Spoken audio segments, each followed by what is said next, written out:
Welcome. Tonight, we journey to the heart of antebellum Louisiana, to a story buried for over a century, a case so disturbing that its truth was deliberately erased from the official record.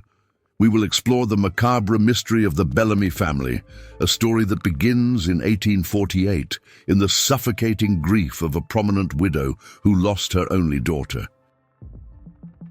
This is the documented account of how that widow, Margaret Bellamy, walked into a New Orleans slave market and bought a young woman not for labor, but to replace the child she had buried, forcing her to assume a dead girl's identity in a dark, twisted theater of resurrection. What followed was not a quiet tale of madness, but a methodical campaign of revenge that would bring a powerful family to its knees. This is the story of how a house of mourning became a house of horrors, ending in a chilling scene that authorities called a joint suicide, a tragedy that science itself could not fully explain. But behind the official version lies a darker truth, written in a series of letters that systematically dismantled a dynasty, one buried secret at a time. How did one enslaved woman, stripped of her own name, manage to orchestrate the complete destruction of her captors from within their own walls? Before we uncover the first piece of this unsettling puzzle, we invite you to become part of our community of historical investigators. If you believe that some stories refuse to stay buried, subscribe to Before the Story and enable notifications so you never miss an expedition into the forgotten corners of history. Please take a moment to like this video. It tells us you value these deep, documented explorations. And now, let us know in the comments from what part of the world you are joining us to uncover this story tonight. In 1971, during the painstaking restoration of Oakley Plantation, a historical landmark near St. Francisville, Louisiana, workers pried loose a floorboard in what was once a guest bedroom. Beneath it, they found a small, lacquered rosewood box, its hinges sealed by the accumulated humidity of more than 100 years. Inside, preserved in the dry, dark space, was a collection of documents tied with a brittle black ribbon. This forgotten archive would provide the first and last testament to the haunting case of the Bellamy family, a tragedy that the community had collectively agreed to forget, burying its horrors under the weight of time and deliberate silence. The first document in the collection is a single loose page from a diary, its paper yellowed and fragile, the ink faded but still legible. The entry is dated April 14th, 1848, and the handwriting, a frantic but elegant script, belongs to Margaret Bellamy, matriarch of the prosperous Belrive plantation. She writes of the death of her only daughter, Clara, a girl of 19, taken by a swift and merciless fever just days earlier. The words are not those of conventional mourning. They are a raw testament to a mind fractured by loss, a psyche unmoored from the anchors of faith and reason, lost in a sea of inconsolable grief. Margaret's prose paints a vivid picture of a world drained of color and meaning, a place where God has become a cruel and arbitrary force. "He has taken the sun from my sky," she writes, "and I am left to wander in a darkness of my own making. There can be no restitution for this. There is no prayer that can fill this void, only a silence that echoes with the name I can no longer speak." This entry establishes the emotional epicenter of the coming storm, a grief so absolute, so all-consuming, that it would soon seek to defy the very laws of nature and morality in its desperate search for a remedy. The historical setting of St. Francisville in 1848 was a world of rigid social hierarchies, built on the immense wealth generated by cotton and sugarcane, a society where public reputation was paramount. The Bellamy family, with their sprawling plantation and deep connections to the political and financial elite of Louisiana, were pillars of this community. Their home, Belle Rêve, was a symbol of order, grace, and Christian piety. The sudden death of Clara, a young woman celebrated for her beauty and gentle nature, was seen as a profound tragedy, a sorrowful but familiar chapter in the life of the antebellum South. What no one could have anticipated was how Margaret Bellamy's private sorrow would metastasize into a public horror. Her initial response was one of complete withdrawal. According to letters from concerned friends and family, she shuttered the windows of Belle Rêve, dismissed all but a skeleton staff of house servants, and refused all visitors. She was a ghost in her own home, a silent mourner lost to the world, a figure of pity and respect. This period of intense, isolated grieving was seen as appropriate, a testament to the depth of a mother's love for her lost child. The silence from Belle Rêve lasted for 6 months. It was a period of quiet sympathy, where the community allowed the widow her necessary seclusion. But this quiet was merely the calm before the storm, the deep, indrawn breath before a scream that would tear through the fabric of their carefully constructed world. The lacquered box, found over a century later, held the chronicle of that storm, documenting step by step how Margaret's all-consuming grief would drive her to an act of shocking, almost blasphemous defiance, setting in motion a chain of events that would end in ruin, death, and a terrifying legacy. The diary page is the foundation of the mystery, the promise of a story rooted not in malice, but in a love so powerful it became a destructive force. It reveals Margaret's mental and moral state as she stood on the precipice, a woman who believed there could be no restitution for her loss. Her own words would prove to be a dark prophecy, for in her search for an impossible restoration, she would unleash a force of destruction that would consume not only her family's name, but her very soul, and the soul of another who would be forced to bear the weight of her obsession. The historical record falls silent for half a year after that diary entry. There are no letters from Margaret, no recorded business transactions, no mentions in the social columns of the local newspaper, the Feliciana Republican. It is as if she too had died alongside her daughter. But this absence of documentation is itself a form of evidence, a testament to the depth of her isolation as she descended into a private world of memory and sorrow. It was from this dark, silent place that she would eventually emerge, not healed, but transformed into something her friends and family could no longer recognize. The remaining documents in the rosewood box tell the story of what happened next, of the moment Margaret Bellamy decided that if God would not return her daughter, she would fashion a replacement herself, using the power and privilege at her disposal. She would find a vessel for her grief, a human canvas onto which she could project the image of her lost child. This decision, born of a broken heart, would become an act of profound cruelty, a sin that would demand a terrible and precise form of justice from the most unexpected of sources. The first documented anomaly, the first crack in the facade of conventional mourning, appears in the public record on October 20th, 1848. It is a bill of sale, executed at a slave market in New Orleans, its spidery script recording a transaction that would have been unremarkable in its time, were it not for the identity of the buyer.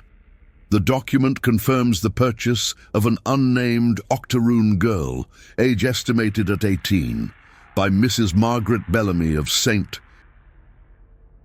Francisville for the sum of $3,000. a price so exorbitant it would have been reserved for a prime field hand or a highly skilled artisan, not an adolescent girl with no specified trade.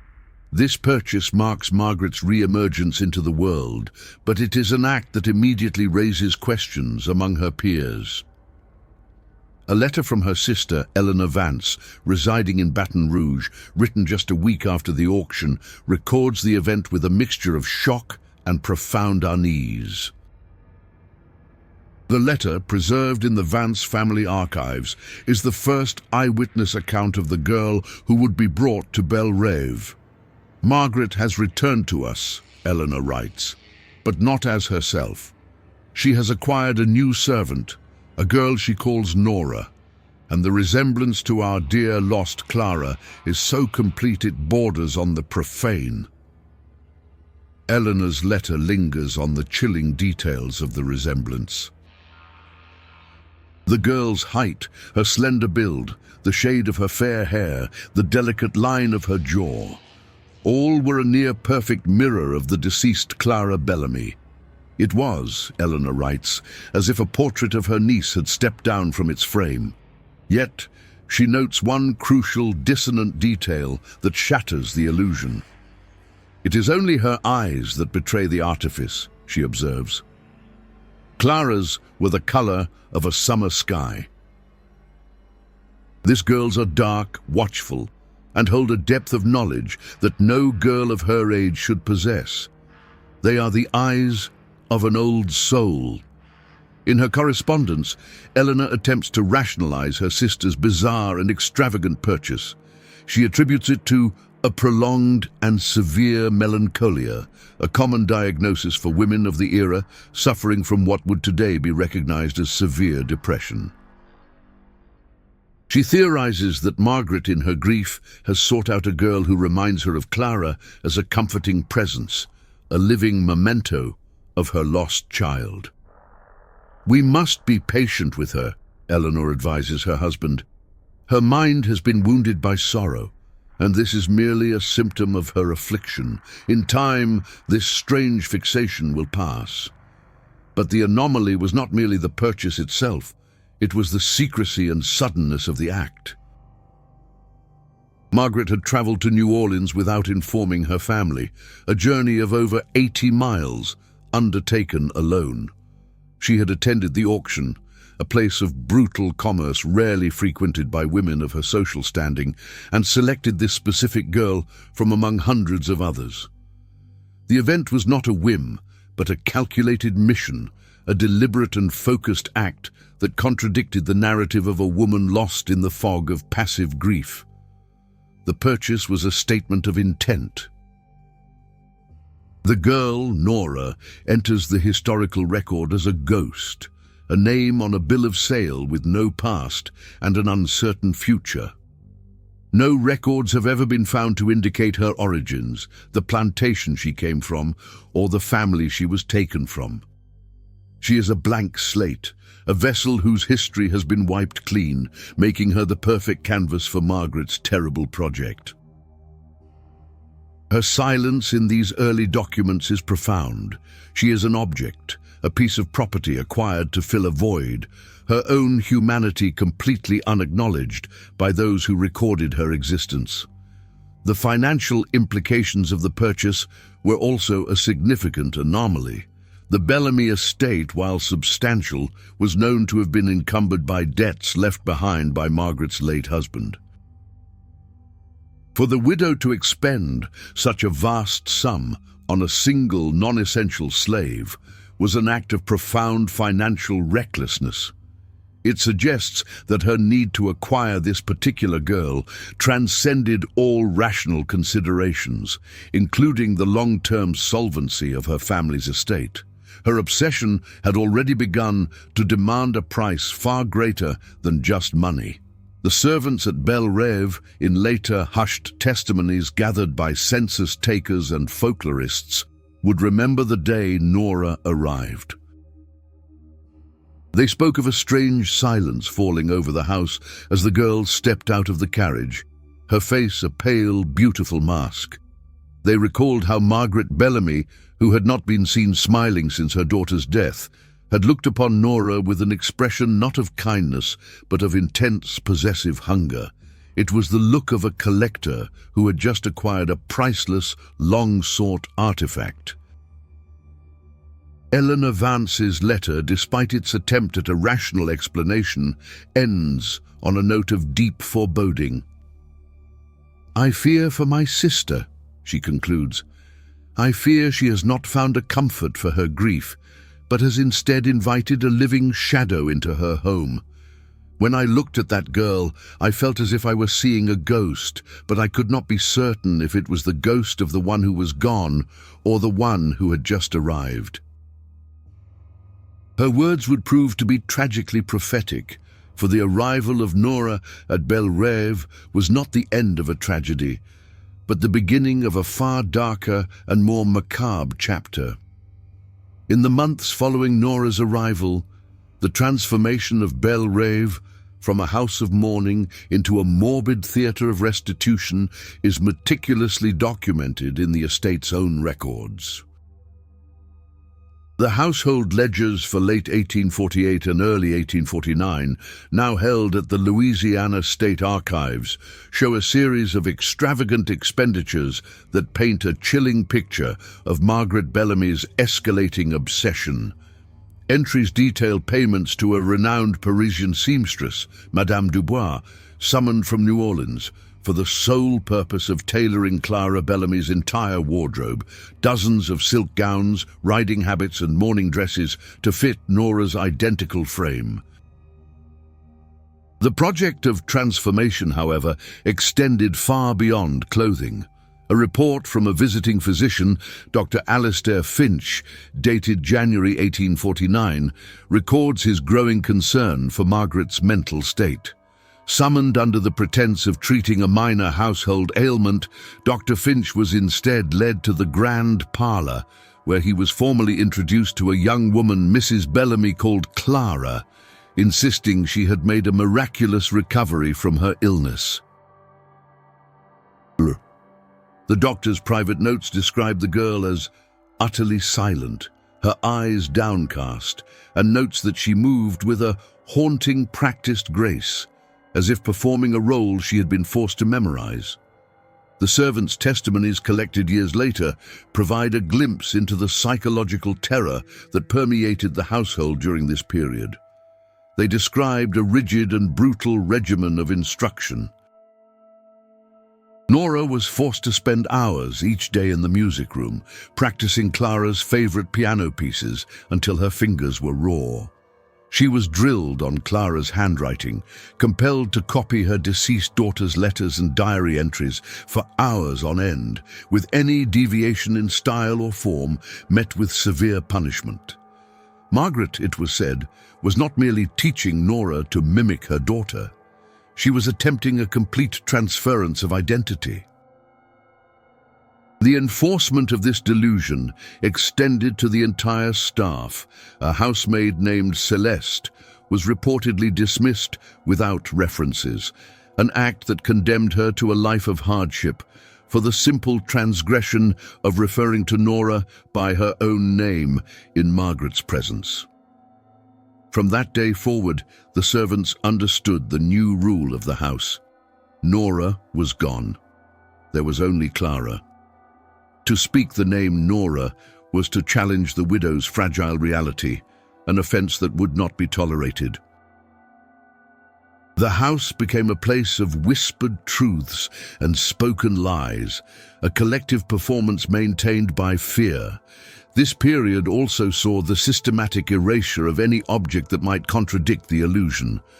According to the estate inventory, all of Clara's original portraits were taken down and stored in the attic. In their place, Margaret commissioned a new portrait from a traveling artist, a painting that depicted Nora, dressed in one of Clara's gowns, her face a perfect replica of the deceased girl.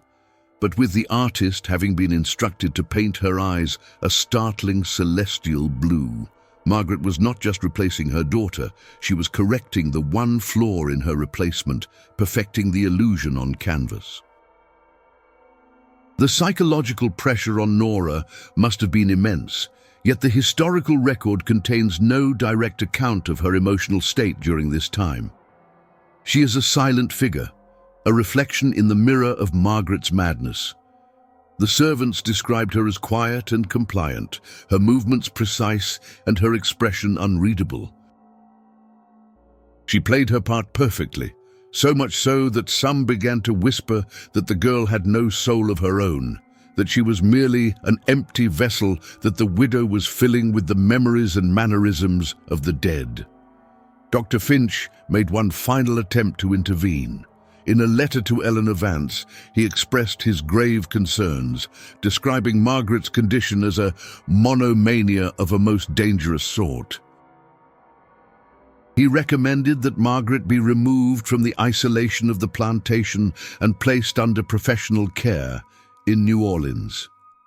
"Her delusion is now absolute," he wrote.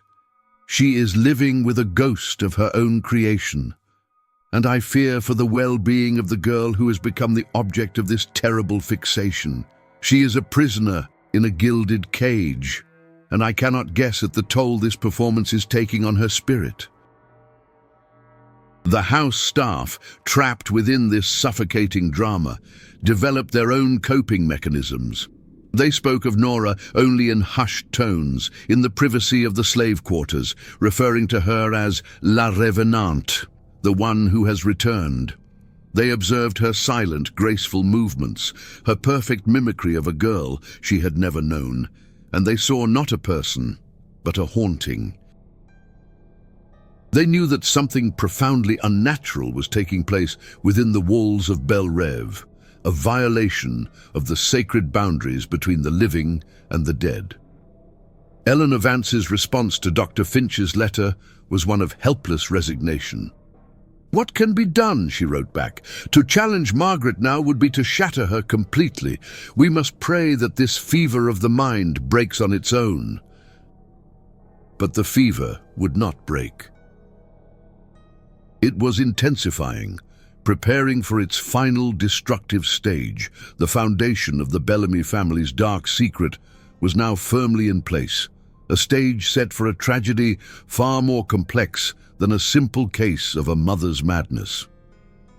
For unknown to everyone, the silent actress at the center of this drama had begun to rewrite the script. The quiet, internal horror of Belle Rêve first breached the plantation's boundaries in March of 1849. It arrived not as a scream, but as a piece of elegant correspondence delivered to the New Orleans office of Jean-Pierre Devereaux, a prominent Creole merchant and a longtime business associate of the late Mr. Bellamy. The letter was written on fine linen paper, sealed with the Bellamy family crest, and penned in a delicate looping script that Devereaux immediately recognized.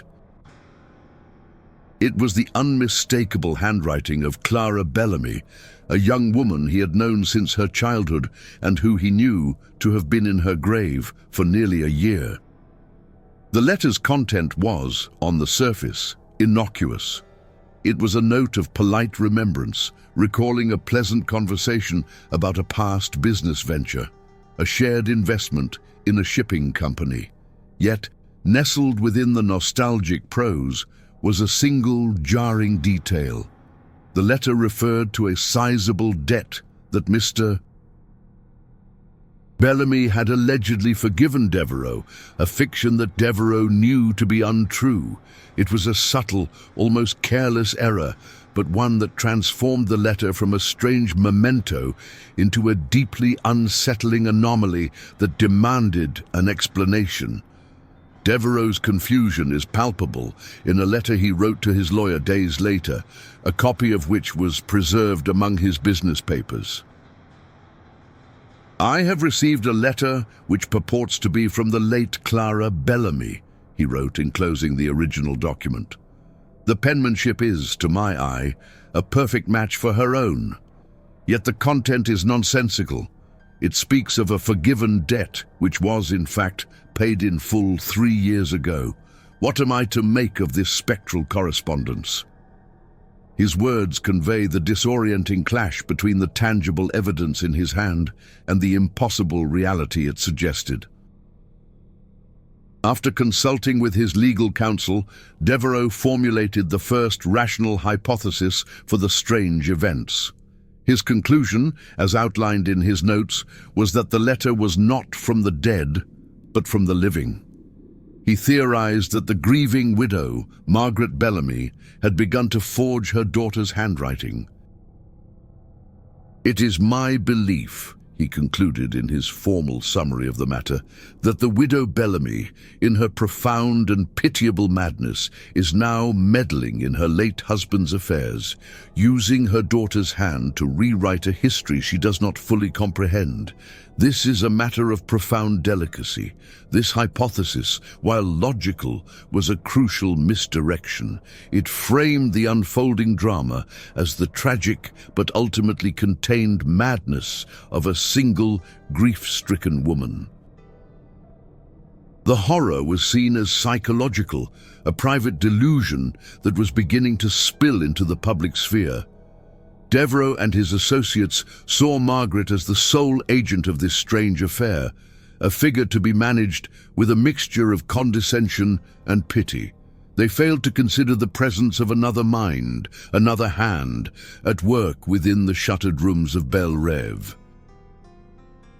The community of planters and merchants to whom Devereux discreetly mentioned the incident readily accepted this explanation.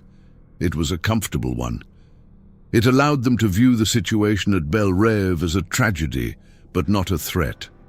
Margaret Bellamy was a woman to be pitied, her eccentricities indulged until her grief ran its course.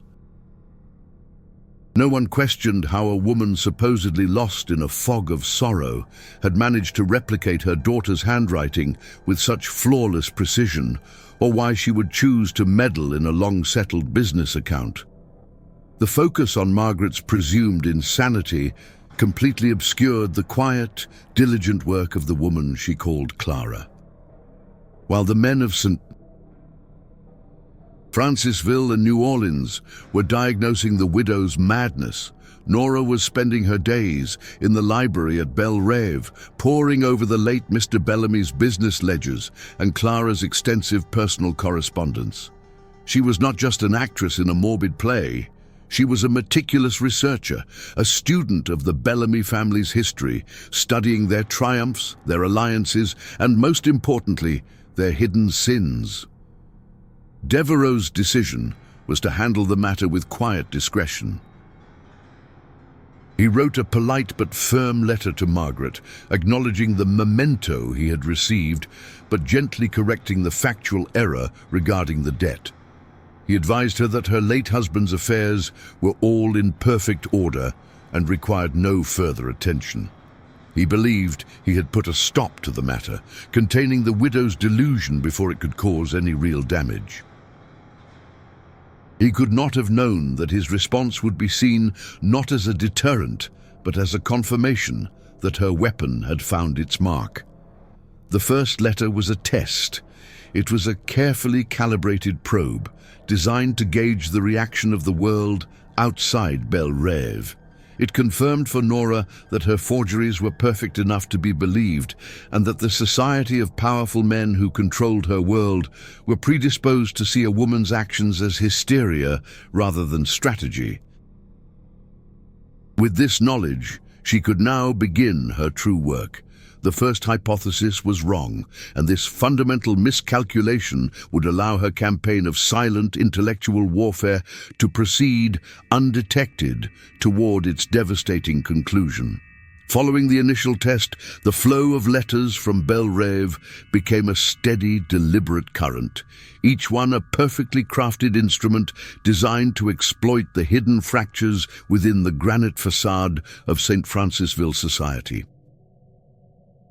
Nora's campaign moved from the world of business to the far more volatile realm of personal honor and domestic harmony. Her targets were no longer distant associates, but the very families who constituted the Bellamy's inner circle, their neighbors, friends, and allies. Each letter, arriving like a ghost from the past, carried a unique and corrosive poison.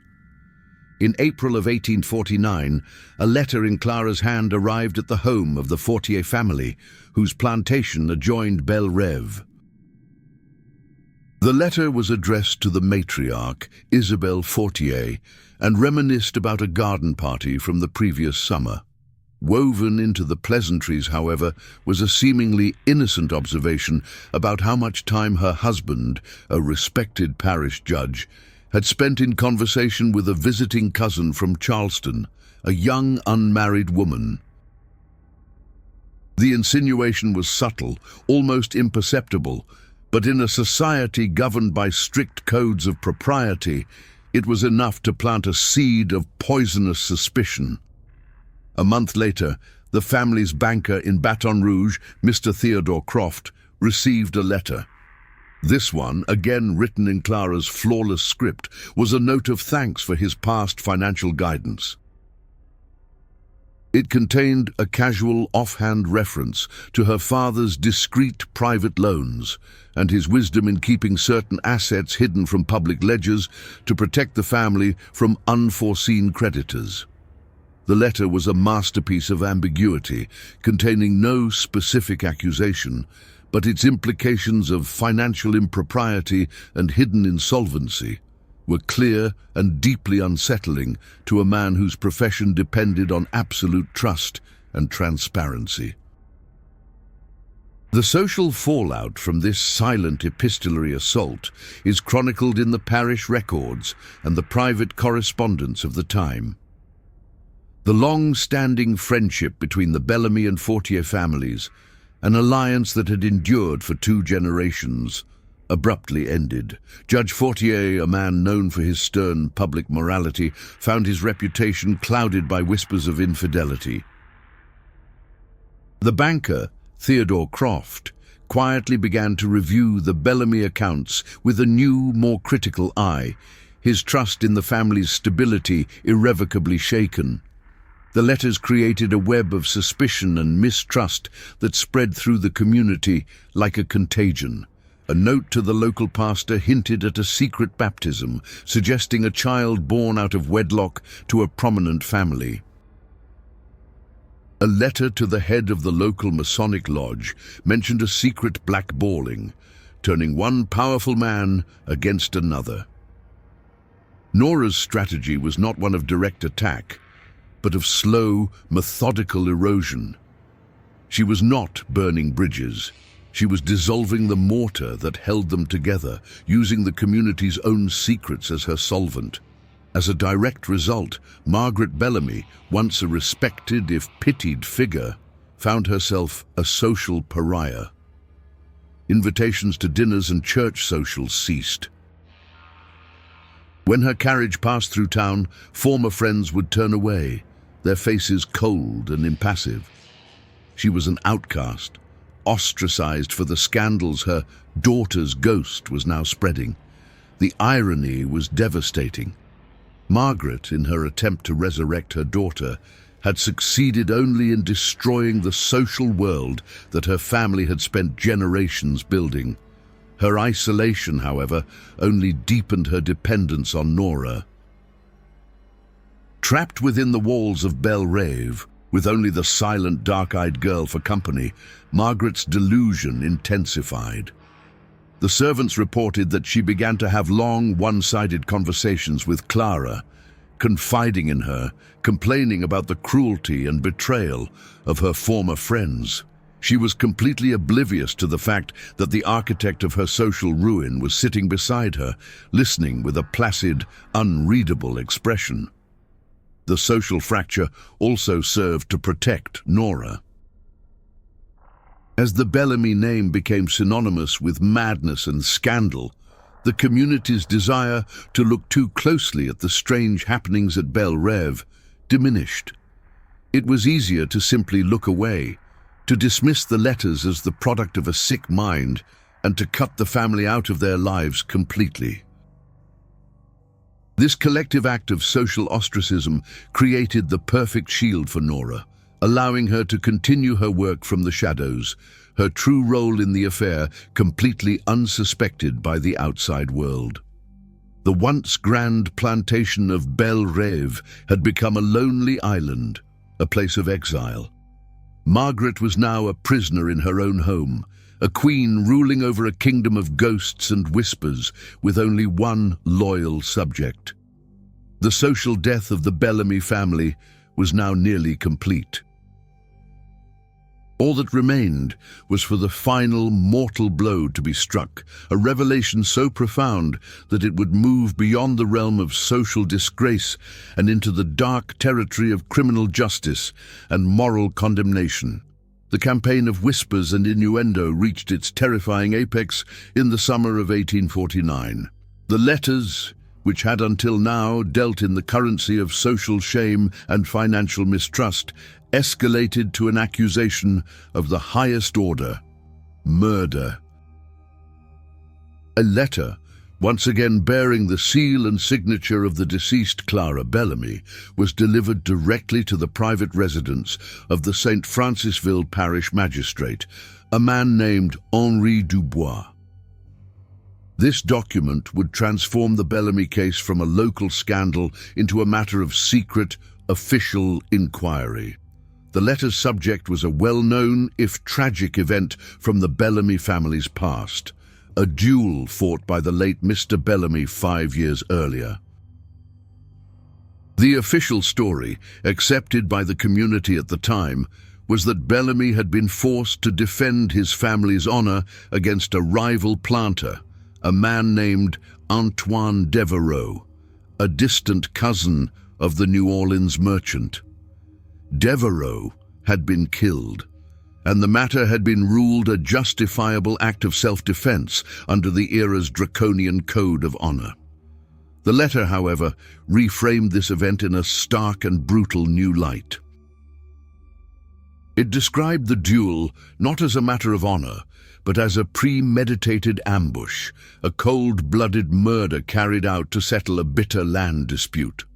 The letter provided details that had been known only to the participants: the exact location of the duel, the nature of the argument that preceded it, and most damningly, the location of Antoine Devereux's body.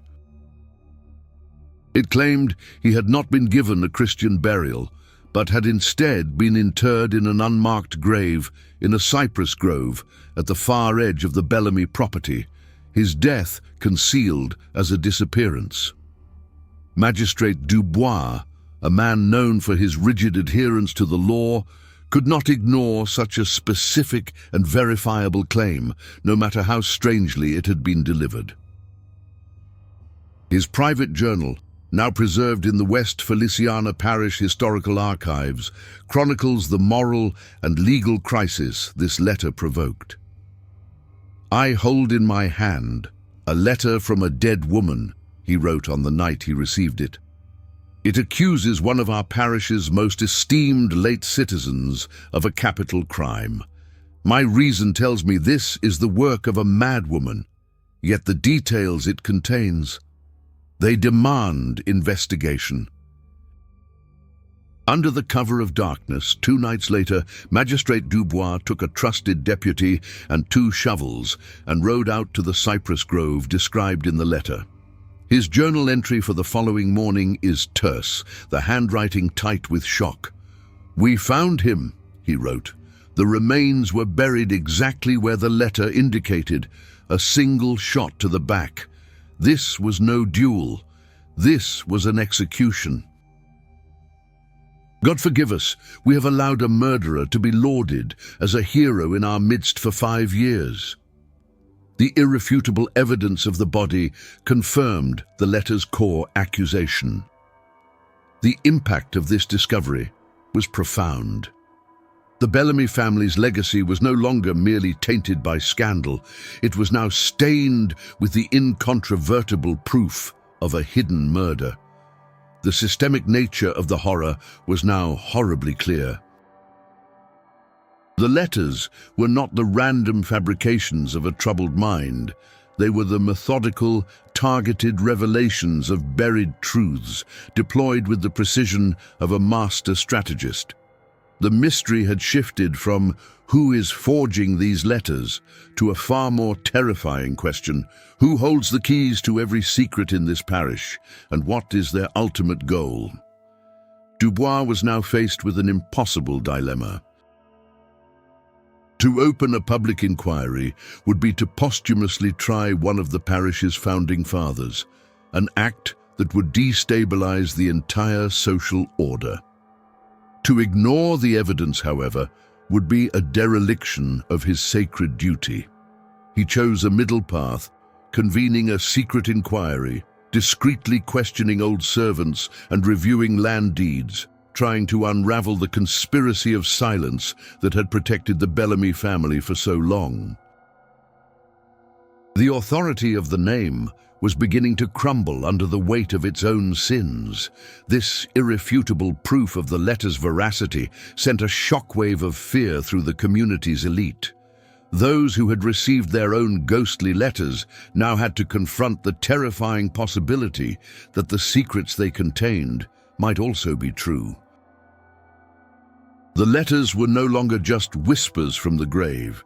They were ticking time bombs, waiting to detonate and destroy the carefully constructed lives of the most powerful people in the parish. The social fracture had deepened into a chasm of fear and paranoia. Unseen, unheard, the architect of this chaos continued her work. Nora, the silent girl in Clara's dresses, had successfully used the truth as her weapon, forcing the very institution of law and order to become an instrument of her revenge. She had learned from the Bellamy family's own records that their power was built on a foundation of secrets and lies. Now she was simply pulling the threads, one by one, and watching the entire tapestry unravel. The collapse was no longer a matter of if, but when. The confirmation of a hidden murder, a truth unearthed by a letter from beyond the grave, acted as the final catalyst for the complete collapse of the Bellamy family's authority. The foundations of their power, which had rested on a carefully maintained image of wealth, honor, and piety, crumbled with astonishing speed. The institution that was the Bellamy dynasty, once as solid as the granite of its family tomb, was now revealed to be a hollow sepulchre, filled with the dust of forgotten crimes and the stench of decay. The family's banker, Theodore Croft, who had already been made nervous by the hints of financial instability, now acted decisively. Armed with the rumors swirling from the magistrate's secret inquiry, he initiated a full audit of the Bellamy estate. The process, documented in the bank's meticulous records, uncovered the true extent of the late Mr. Bellamy's debts and the financial recklessness that had been concealed for years. In September of 1849, the bank officially began foreclosure proceedings on Belle Rêve Plantation. The Bellamys were not just morally bankrupt, they were financially ruined. Magistrate Dubois' secret investigation, meanwhile, continued to send tremors of fear through the parish. His quiet questioning of former Bellamy associates and servants created an atmosphere of paranoia. Powerful men who had once been the late Mr. Bellamy's closest allies now viewed each other with suspicion, wondering who would be implicated next, what other dark secrets the ghostly correspondent might choose to reveal. The authority that these men wielded, an authority built on a fragile network of shared interests and mutual silence, was dissolving under the acid of revealed truth. The final record of Margaret Bellamy's state of mind comes from a frantic, desperate letter written by her sister, Eleanor Vance, to their family pastor.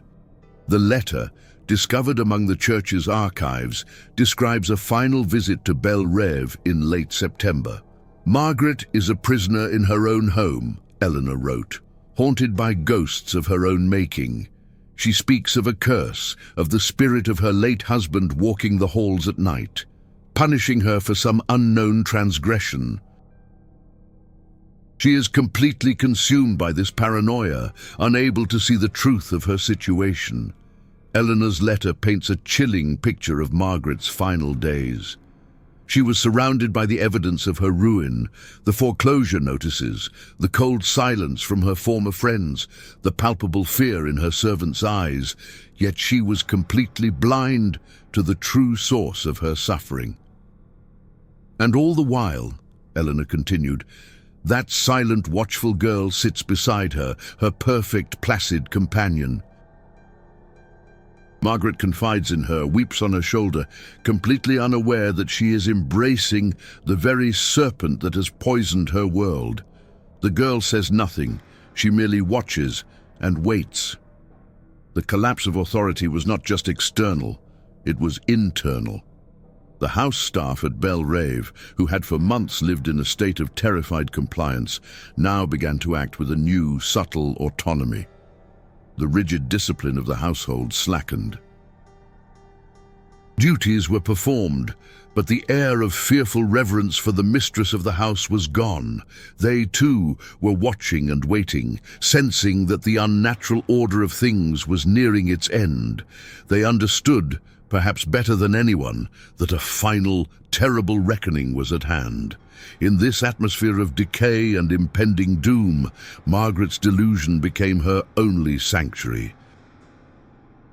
She retreated further into her fantasy, clinging to the living effigy of her daughter as the real world collapsed around her. She was the last person in the parish to believe in the power and sanctity of the Bellamy name.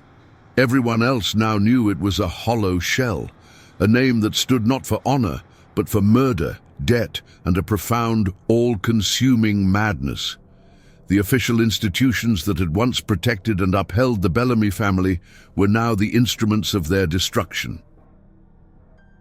The bank was seizing their property. The law was investigating their crimes. Society had cast them out. The authority that Margaret's husband had wielded, the power that she had inherited, had proven to be an illusion, a fragile construct that could be dismantled by a few carefully chosen words written on a piece of paper. This complete and total collapse set the stage for the final act of the tragedy.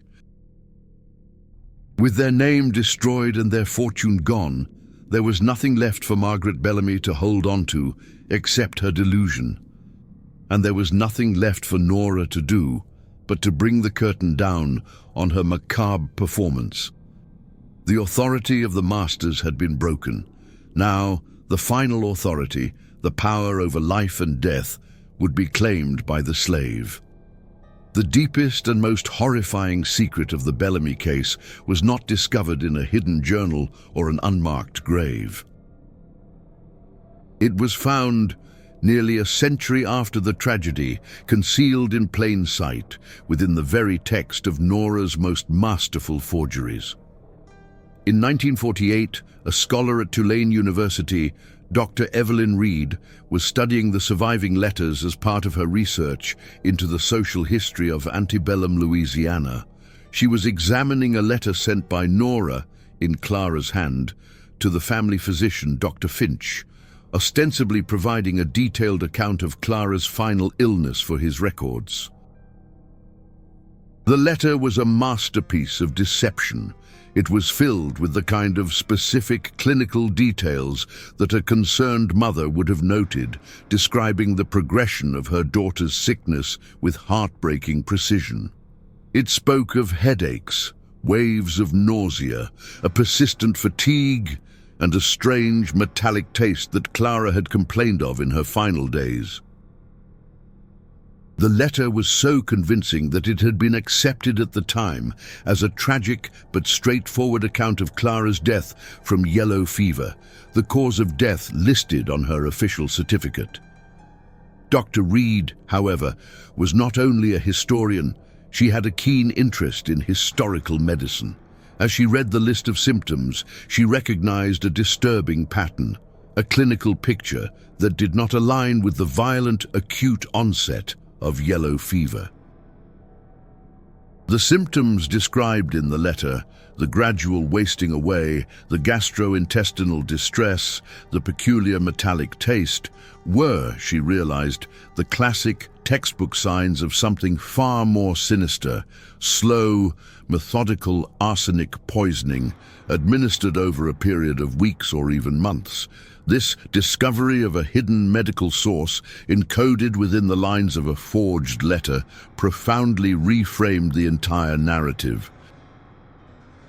It suggested that Clara Bellamy had not been the victim of a random act of nature, but had been murdered by someone within the intimate confines of her own home, someone who had access to her food and drink, and who had patiently watched her die. The story of Margaret's grief was now thrown into a terrible new light.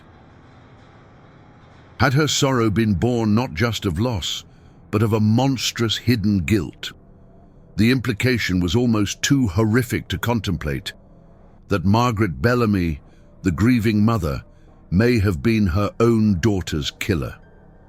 This hidden source raised the possibility that her subsequent obsession with replacing Clara was not an act of madness born of love, but a twisted form of penance, an attempt to resurrect the child she herself had destroyed.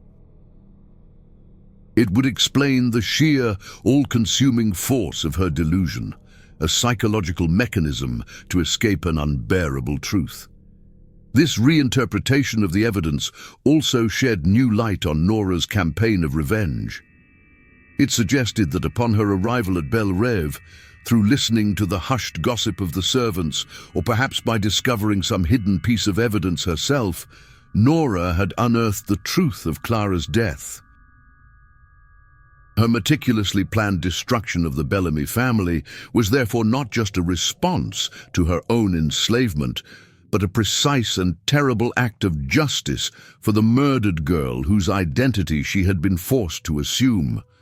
The forged letter to Dr. Finch now appeared in its true form. It was not just a piece of mimicry, but a confession by proxy.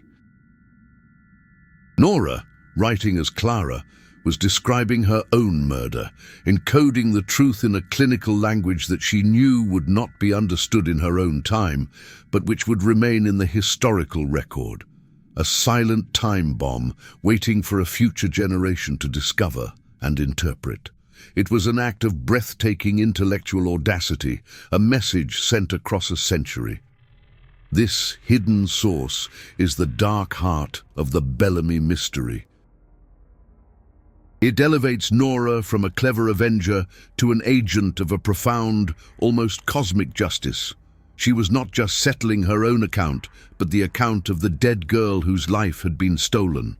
Her final actions, which had seemed to be the culmination of a personal vendetta, now took on the weight of a righteous execution, a balancing of the moral scales.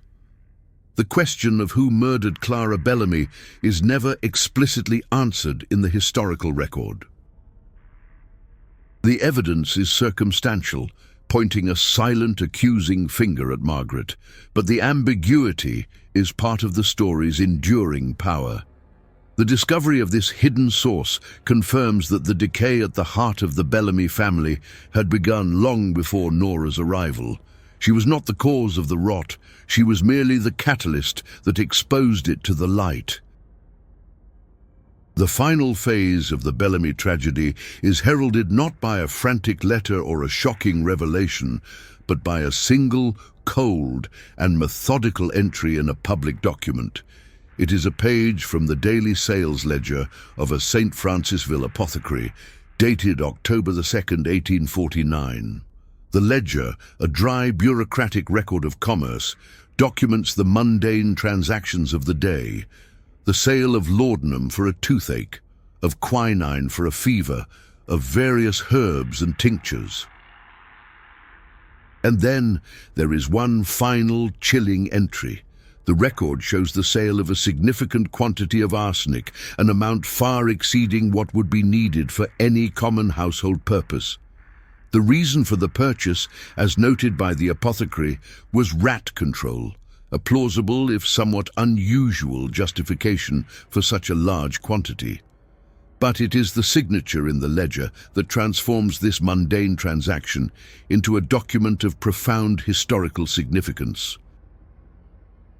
The poison was signed for not by Margaret Bellamy, nor by a household overseer, but by a hand that wrote a single, clear name, Nora. This is the only known surviving document where Nora uses her own name after her arrival at Belle Rêve. For over a year, she had been subsumed by the identity of Clara, her own name erased, forbidden, a ghost in the house of her own life. In this single, deliberate act of signing the ledger, she momentarily reclaims her identity.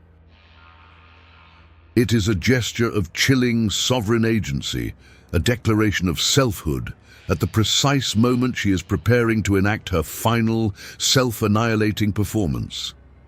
The act of purchasing the poison herself, under her own name, can be interpreted as a final, defiant piece of her own record-keeping.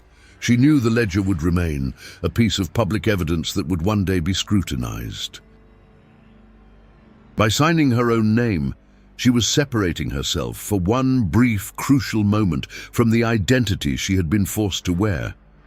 She was ensuring that history, if it ever looked closely enough, would know that the final act was committed not by the ghost of Clara Bellamy, but by the woman named Nora. This act, recorded dispassionately in the apothecary's neat script, serves as the final justifiable source for her decision. The House of Bellamy was in ruins. Its name was disgraced, its fortune lost, its secrets laid bare. Margaret was a prisoner of her own delusion, a woman who had perhaps murdered her own child and who had certainly destroyed another's soul. In Nora's eyes, the work of justice was not yet complete. The moral rot had been exposed, but the source of the infection remained. A final surgical act of excision was required. The purchase of the arsenic is the story's point of no return. It is the moment where the intellectual warfare escalates into a plan for mortal resolution. The suspense is built not through action, but through the cold, clinical nature of the document. The ledger entry is a quiet, bureaucratic announcement of impending death. It is the signature on a death warrant, written by the executioner herself. The preparations were now complete. The stage was set for the final, terrible scene in the tragedy of the House of Bellamy. The apothecary, a man named Silas Croft, would later be questioned during the coroner's inquest. His testimony was brief. He confirmed the sale, identified the signature, and stated that he had no reason to be suspicious. The Bellamy household was a large one, and problems with vermin were common on plantations. He, like everyone else, saw only the surface of things.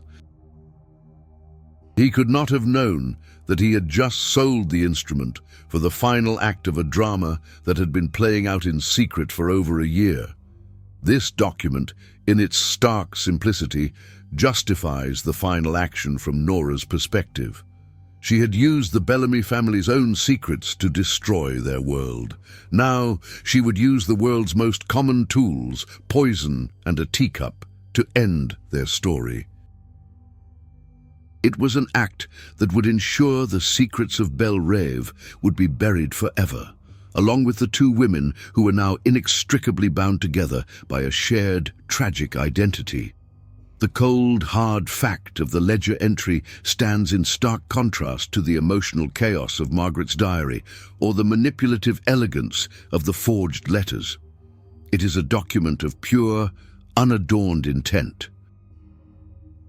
It tells us that Nora, having exhausted the power of words, had decided to embrace the final, irrefutable power of chemistry. The time for writing was over. The time for resolution had arrived. The climax of the Bellamy case is not a scene of violence, but a silent tableau, presented to history through the dry, clinical prose of two final documents. These sources, when read together, create a devastating portrait of the tragedy's end, one that juxtaposes the official, institutional attempt to impose order on the horror with the raw, spiritual truth of the act itself. The first of these is the official St. Francisville Parish Coroner's Report, dated October 5, 1849, a document that sought to close the book on the affair. The report, authored by Dr. Alistair Finch, the same physician who had once warned of Margaret's monomania, describes the scene found by the servants in the music room of Belle Rêve. It details the discovery of two bodies, Margaret Bellamy and the girl known as Nora, both dressed in identical, simple white mourning gowns. Margaret was found slumped over the keys of her daughter's piano, her arms embracing the instrument as if in a final, desperate act of mourning. Nora was found lying at her feet, her head resting near the piano's pedals, her posture one of serene, almost peaceful repose. The coroner notes the presence of a single empty porcelain teacup on a small table beside the piano. His examination concludes that both women died from ingesting a massive dose of arsenic administered in tea. The report's final official conclusion seeks to provide a rational psychological explanation for the incomprehensible scene. Dr. Finch rules the cause of death a joint suicide, brought on by a shared state of acute delusion, a folie à deux in which the enslaved girl had become a willing participant in her mistress's final, desperate act of grief. The official story was one of tragic, shared madness. But beside the coroner's report, history has placed a second, far more powerful document. It is the final unsealed letter found resting on the piano's music stand, directly in Margaret Bellamy's line of sight. The letter is written on Bellamy family stationery, and the handwriting is the perfect, flawless script of Clara Bellamy. But the ink is not black. It is a strange, brownish red, a color later confirmed by forensic analysis in the 20th century to be human blood. This is Nora's final testament written in her own life force. The letter is brief, its words imbued with a chilling final authority. It reads, "My mother and I are weary. We have settled all accounts. The name of this house is now clean. The prose is simple, declarative, the statement of a task completed. It speaks not of despair, but of resolution. It is a final accounting, a closing of the ledger on a long and terrible series of debts.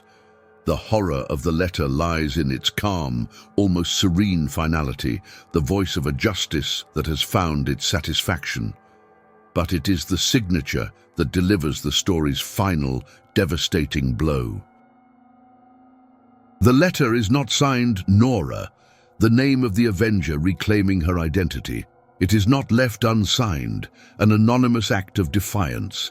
It is signed in a final, perfect act of consumption, with a single triumphant name, Clara Bellamy. In her last living moment, Nora did not simply defeat her tormentor, she became her. She claimed the name, the identity, and the final word, erasing not just Margaret but herself in a terrifying act of ultimate victory. The juxtaposition of these two documents is the heart of the story's climax. The coroner's report represents the institution's desperate attempt to impose a narrative of madness on an event that defied rational explanation. It is the lie the community needed to believe in order to move on. The blood-signed letter, however, is the spiritual and moral truth. It is a confession, a victory statement, and a suicide note all in one, a document that declares the final complete usurpation of an identity. The interpretation of the final scene is therefore twofold. For the world, it was the tragic end of a grieving mother and her devoted servant, two women lost in a shared fantasy, but the true interpretation, offered by Nora herself, is one of a ritual cleansing. She had poisoned the family's name with the truth, and now she was poisoning the last of its bloodline. purifying the house with a final sacrificial act. The blood on the page is the ultimate symbol of her agency. It signifies that the story was not just written about her, but by her, with her very essence. She had been treated as a ghost, a vessel, an object. But in the end, her blood, the most tangible proof of her own life and humanity, is what signs the final chapter of the Bellamy family, ensuring their story would end on her terms and in her own words. In the aftermath of the discovery at Belle Rêve, the community of St. Francisville moved with a swift and resolute purpose to bury the story of the Bellamy family.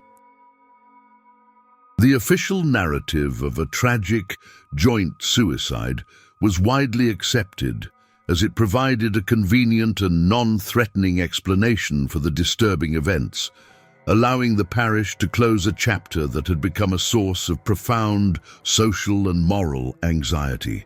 The desire to forget was palpable, a collective act of historical erasure that was as methodical as Nora's own campaign of revenge. The documented consequences of the tragedy are primarily bureaucratic and financial.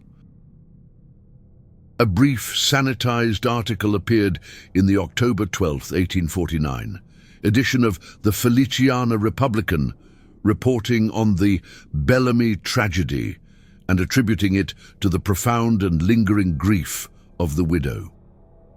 The article makes no mention of the scandalous letters, the secret murder inquiry, or the financial ruin of the estate.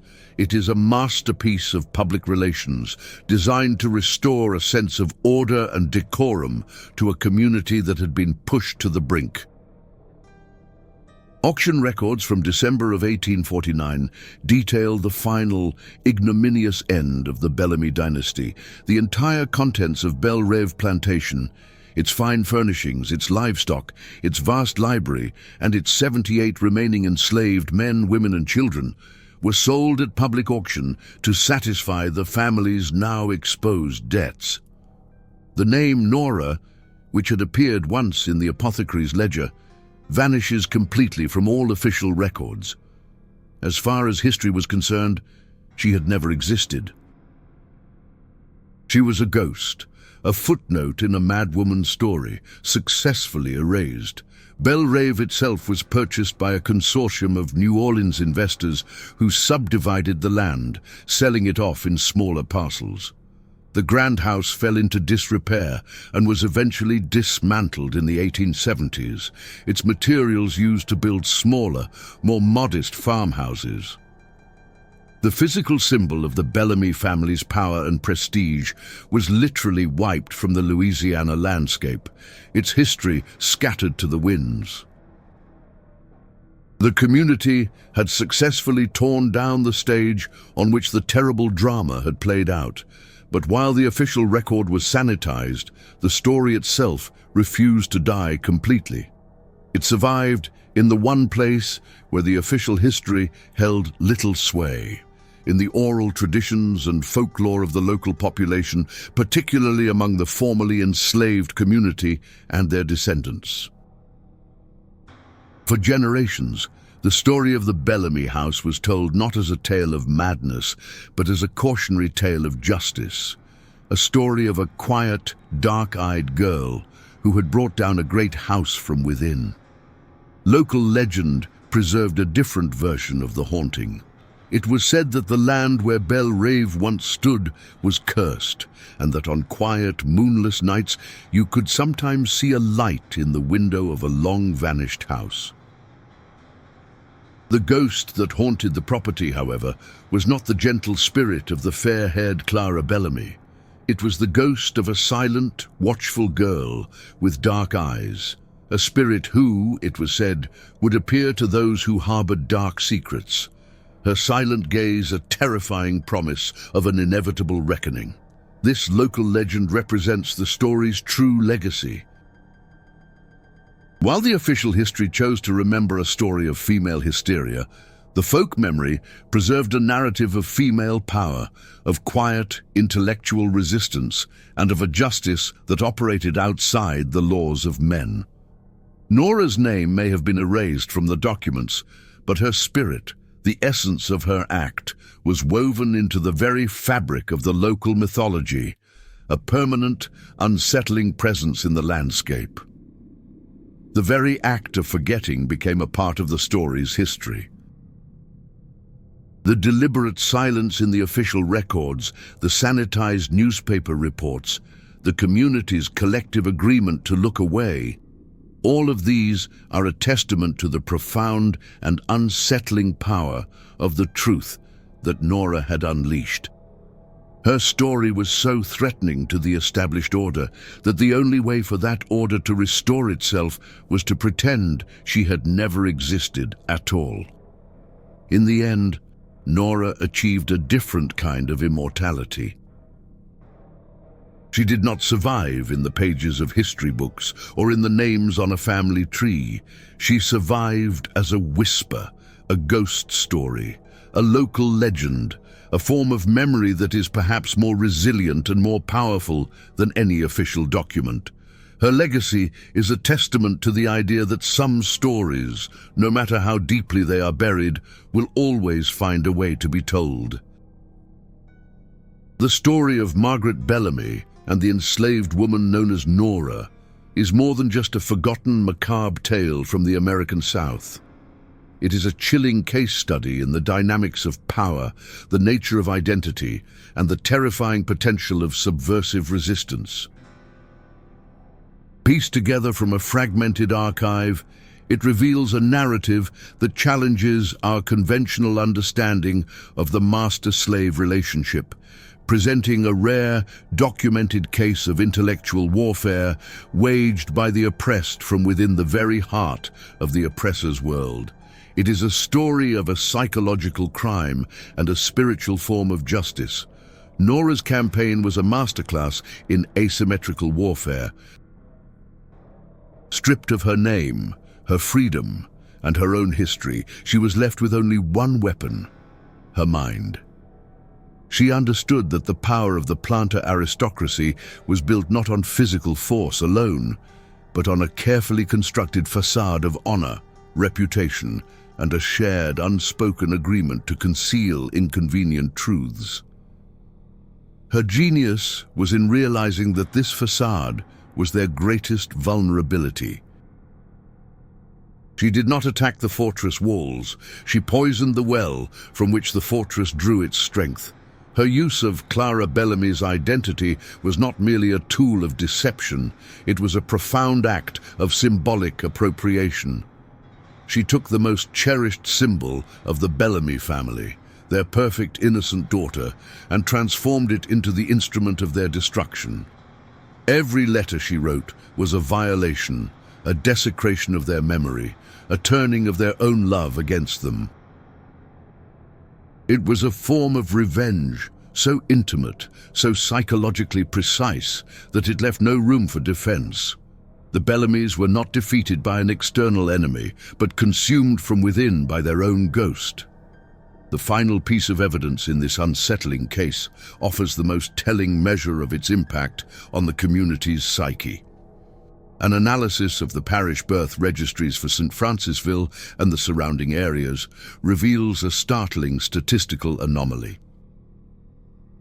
In the 50 years following the tragedy of 1849, a period during which hundreds of female children were born and christened in the parish, not a single one was given the name Clara, a name that had once been common, a name synonymous with grace and beauty, had become a curse, a name too heavy with the memory of horror to be spoken aloud. This 50-year silence is perhaps Nora's most enduring legacy. It is a testament to the fact that she did not just destroy a family, she poisoned a name. She had so completely and terrifyingly co-opted the identity of Clara Bellamy that the two had become fused in the public imagination. The name no longer evoked the image of a fair-haired girl, but the spectre of a dark-eyed avenger, of blood-signed letters, and of a justice that came in a teacup. And so we are left with the final open question, a question that lingers in the humid Louisiana air. a question that the historical record can never fully answer. What was the nature of Nora's final act? Was her decision to sign her own death warrant with the name Clara Bellamy the ultimate act of revenge, a final triumphant declaration that she had completely consumed her enemy's identity?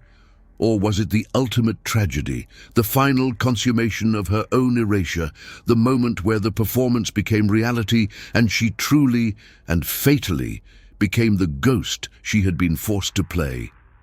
The answer remains buried with them in an unmarked grave, a dark secret at the heart of the American story.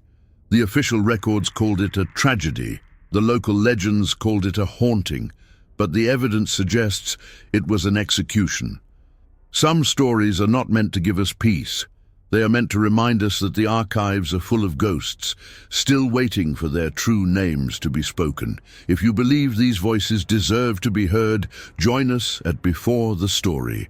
Subscribe and become a guardian of the histories that refuse to be forgotten. We have many more secrets to uncover together.